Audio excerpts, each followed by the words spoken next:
los lazos sanguíneos y son capaces de exterminar hasta sus propios hijos, hijas. Son los únicos seres en la naturaleza que depredan a su propia especie.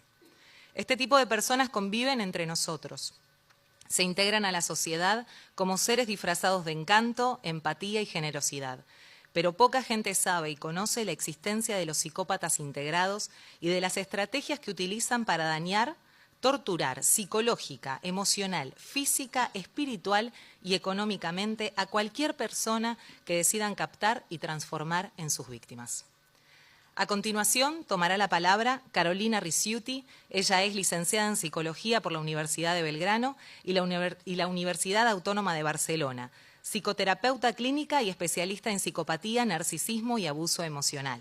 Nos hablará de qué es el psicópata integrado, narcisista perverso y tipos de maltrato, bullying, mobbing, acoso, entre otros, y sobre la importancia de la educación en este tema. La escuchamos. Hola, ¿se me escucha bien? Sí. Bueno, muy buenas tardes a todos, gracias por estar acá.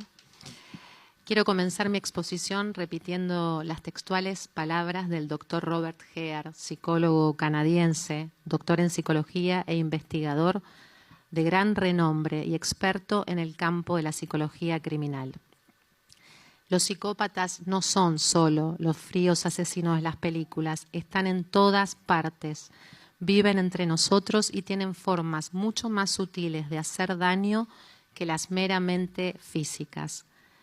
Los peores llevan ropa de marca y ocupan suntuosos despachos. La sociedad no les ve o no quiere verles y consiente. La mayoría de los psicópatas integrados no cometen crímenes o delitos sangrientos. Son personas que están integradas en nuestra sociedad, conviven entre nosotros y aparentan ser seres, personas normales. Pero en realidad manipulan, maltratan y abusan de las personas, sus víctimas, dañándolas y destruyéndolas en todas las áreas de sus vidas, a través de violencia psicológica, emocional y o física. Dañan a sus amistades, parejas, hijos, padres, compañeros de trabajo y todos sus subordinados. Y es triste y alarmante que son, como dice Robert Hare, depredadores intraespecie porque atacan a sus propios congéneres para depredarlos y destruirlos. Las estadísticas informan que un 7% de la población mundial son psicópatas integrados y se calcula que un psicópata integrado victimizará a lo largo de su vida a unas 60 personas, dañándolas emocional y o físicamente. Lo hará en contextos de pareja, familiares, laborales, comerciales, educativas y en cualquier otro tipo de contexto que encuentre. Nuestra supervivencia, nuestra salud mental y física, nuestra vida dependerá de estar o no informados y educados acerca de cómo son y cómo operan estas personalidades. ¿Cómo se muestran los psicópatas integrados? Se presentan como seres muy sociables, encantadores y seductores. Suelen ser considerados como personas maravillosas en sus relaciones sociales y profesionales debido a sus halagos, su poder de seducción y su encanto superficial. Quienes verdaderamente los conocen saben del daño que hacen en todos los contextos de su vida, cómo son y cómo actúan. Poseen un profundo sentimiento de grandiosidad y egocentrismo. Hablo un poquito rápido por ahí. Son locuaces, arrogantes, insensibles, dominantes, superficiales, egocéntricos, falsos y manipuladores. Son expertos en manipular a sus víctimas. No tienen empatía, son incapaces de entender cómo se sienten los demás en sus emociones. No tienen culpa ni remordimiento por el daño que hacen. Son incapaces de responsabilizarse por sus actos, no tienen conciencia moral. Saben distinguir entre el bien y el mal y que existen leyes y normas, pero hacen el mal y violan las leyes sin importarles las consecuencias en los demás y en la sociedad de sus comportamientos. Tampoco sienten compasión ni piedad por el resto. Usan a las personas para obtener beneficios de todo tipo. Se sienten libres para satisfacer sus necesidades y deseos, así como también para hacer cualquier cosa que se les ocurra, con tal de obtener lo que quieren, alcanzar sus fines, sin importar las necesidades de los demás. ¿Están enfermos los psicópatas integrados? No, no están enfermos. Durante mucho tiempo se consideró que la psicopatía era un trastorno de personalidad, hasta que en su quinta revisión, el DSM-5, el Manual Diagnóstico y Estadístico de los Trastornos Mentales, de la APA, la Asociación Psiquiátrica Americana, decidió eliminarlo del manual como enfermedad. Los estudios demuestran que no están enfermos, dado que no presentan delirios ni alucinaciones de ningún tipo, ni discapacidad alguna que pueda explicar sus comportamientos. Son perfectamente conscientes del daño que hacen a sus víctimas y, es más, disfrutan y gozan de hacerlo. La terapia psicológica y o psiquiátrica no funciona con ellos, es más, es contraproducente, dado que aprenden nuevas formas para manipular y destruir a las personas. Y las personalidades narcisistas también dañan. ¿Por qué las incluimos en este proyecto de ley? Las personas narcisistas, al igual que los psicópatas integrados, tienen sentimientos y actitudes de superioridad y grandeza. También carecen de empatía. También utilizan a las personas, explotándolas, aprovechándose de ellas para alcanzar sus propios fines y obtener beneficios. Tienen una baja autoestima y una imperiosa necesidad de ser admiradas, valoradas y reconocidas. Si esto no sucede, entonces sienten emociones de resentimiento, ira, envidia y venganza. Están dispuestos a hacer lo que haga falta, utilizando a las personas para satisfacer sus necesidades y deseos. No suelen recurrir a terapia psicológica, dado que no suelen querer cambiar y consideran que las dificultades, esos problemas, los tienen las demás personas y no ellas.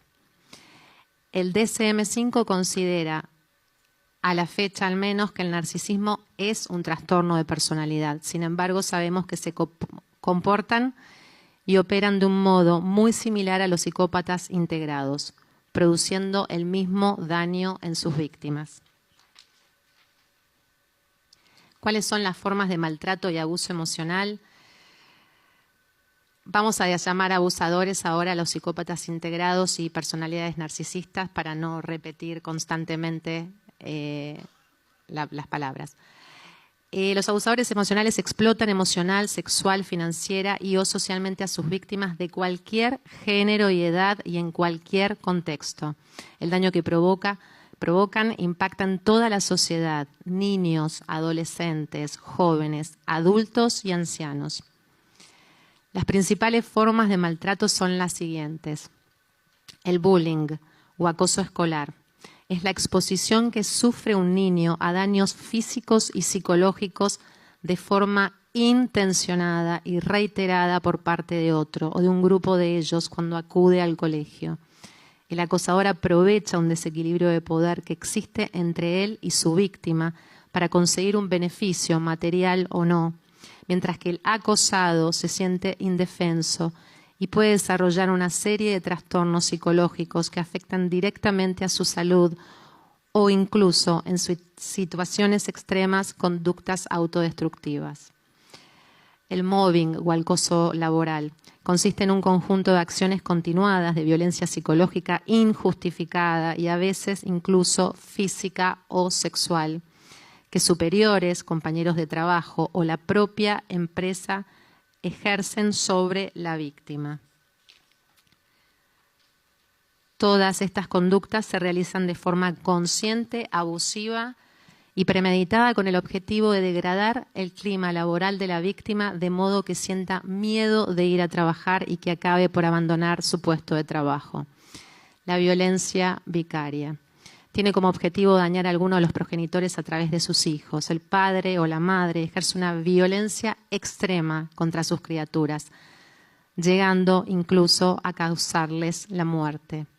El objetivo es dañar a su pareja o expareja a través del control, el dominio, sufrimiento y castigo. El asesinato de las hijas o hijos es la parte más visible de esta forma de violencia extrema. Es habitual la manipulación de los hijos para que se pongan en contra de la madre o el padre e incluso lo agredan. Estos hijos sufren un daño irreparable y son también víctimas de violencia. La manipulación infantil.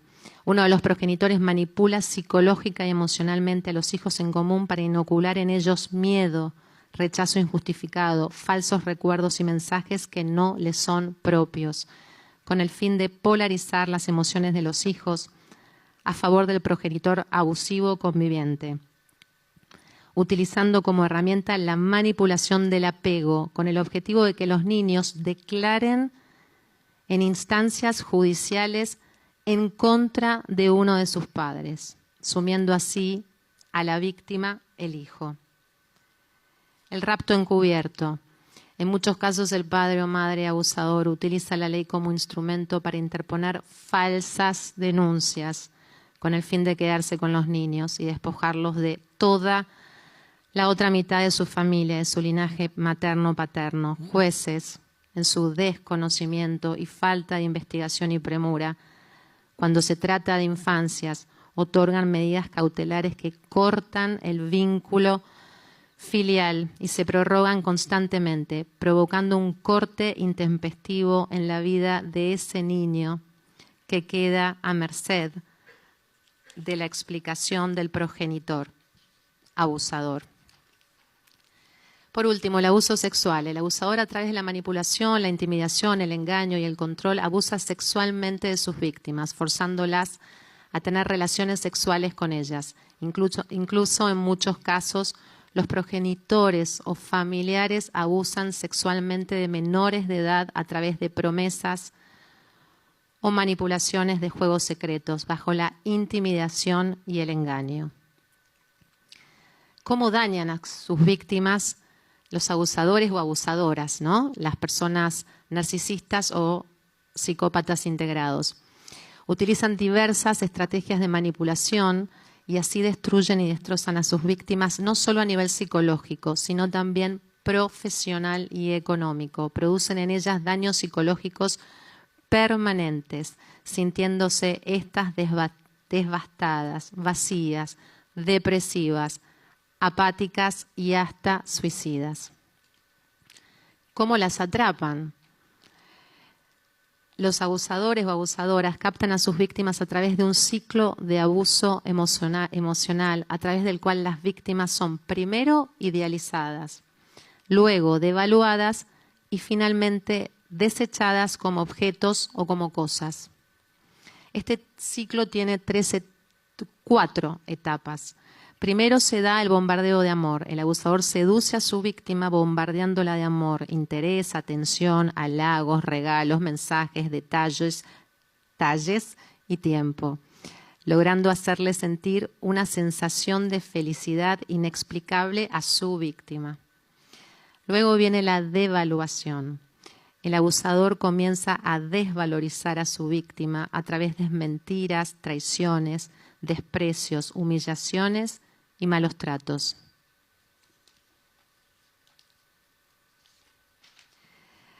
Por último, ocurre el descarte. El abusador decide desechar a su víctima como si fuese un objeto, terminar el vínculo, dado que ya no le resulta más útil para cubrir sus necesidades, ya no le sirve más. Y muchas veces también ocurre una 4ª etapa, el hoovering. El abusador, tiempo después de la ruptura del vínculo, reaparece buscando a su víctima con el objetivo de volver a utilizarla. Muchos se preguntarán por qué las víctimas no pueden desvincularse de su abusador, por qué permanecen ahí. Una vez que han sido captadas, se desarrolla en las víctimas un vínculo traumático de traición, que consiste en una adicción al vínculo con él. El vínculo con el abusador funciona como una droga.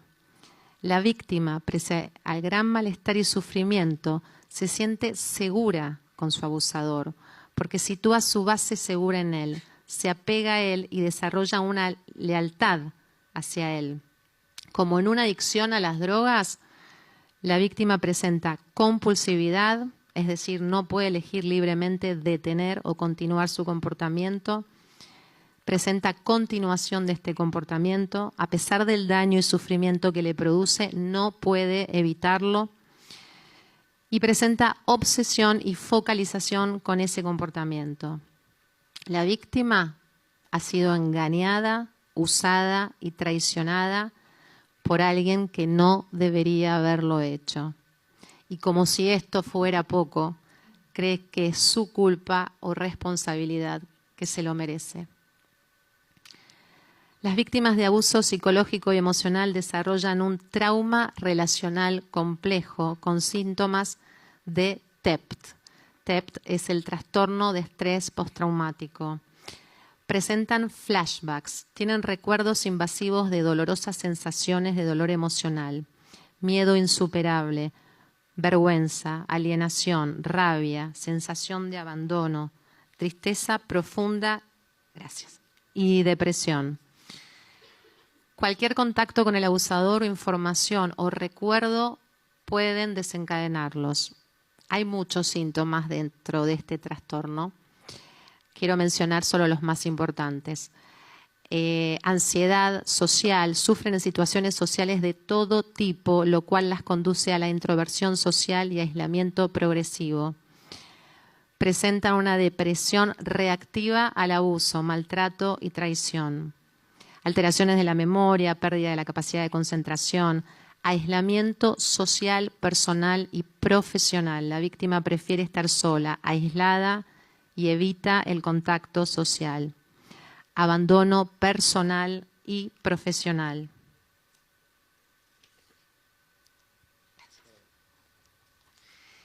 Y algo bastante importante, presenta también ideas de muerte. La víctima sufre tanto emocionalmente que se le presentan ideas de acabar con todo, matarse o atentar contra su vida para terminar y huir del dolor afectivo y emocional. Y para muchas víctimas, la sensación de ya estar muerta en vida es terrible. La OMS y la violencia, un problema de salud pública. La Organización Mundial de la Salud define la violencia como el uso deliberado de la fuerza física o el poder, ya sea en grado de amenaza o efectivo, contra uno mismo, otra persona o un grupo o comunidad, que cause o tenga muchas probabilidades de causar lesiones, muerte, daños psicológicos, trastornos del desarrollo o privaciones. En 1996, la Asamblea Mundial de la Salud adoptó una resolución en la que se declaró que la violencia es un problema de salud pública fundamental y creciente en todo el mundo, por lo que es necesario que los Estados miembros establezcan actividades de salud pública para abordar el problema. No cabe ninguna duda de que los psicópatas integrados y las personas narcisistas utilizan la violencia psicológica y o física manipulando a sus víctimas, dañando gravemente su salud y bienestar, tanto psíquico, emocional y o físico. Como sociedad estamos ante un grave problema, dado que el abuso emocional ejercido por estas personas afecta a la víctima, no solo a nivel psicológico, sino en todas las esferas de su vida, perjudicando su desarrollo personal, familiar, social, laboral y económico, lo cual perjudica a toda la sociedad. Es decir, la violencia está presente y tiene graves consecuencias. Es imprescindible poder prevenirla y detectarla concientizando a la población. Creo que como sociedad debemos estar atentos a estas personalidades y educar a la población general para poder prevenir el maltrato. Se considera necesaria la educación de la sociedad promoviendo la visibilización de la psicopatía integrada y personalidades narcisistas. El objetivo, concientizar, alertar, prevenir y detectar posibles casos de abuso emocional. Es importante instrumentar e implementar programas de capacitación y conocimiento de las conductas narcisistas y psicopáticas en todos los niveles educativos, públicos o privados, escuelas primarias y secundarias, instituciones terciarias y universidades. El objetivo es educar a los niños, adolescentes, jóvenes y adultos que trabajan en dichas instituciones, docentes, maestros, profesores, psicopedagogos y psicólogos, acerca del abuso emocional, sus características, el modo de operar de los abusadores y cómo hacer frente a situaciones potenciales o ya existentes de abuso. La información es una poderosísima herramienta que puede hasta salvar vidas. Enseñar a los niños, adolescentes, jóvenes, adultos y ancianos qué es la manipulación y abuso emocional, cuáles son sus características y cómo defenderse de posibles abusadores. También se considera necesario brindar educación en las empresas y organismos similares con el fin de prevenir el acoso laboral. Y por último, se considera necesario también brindar cursos de capacitación y conocimiento a profesionales que actúen en la justicia. Esto es psicólogos, peritos psicólogos, abogados y jueces. Las herramientas de prevención destinadas a educar a la población general no solo pueden prevenir el abuso, sino también detectarlo tempranamente y salvar vidas. No olvidemos que algunas víctimas llegan a cometer suicidios y la gran mayoría de ellas relatan sentirse muertas en vida. En conclusión o consideraciones finales, los psicópatas integrados no están enfermos.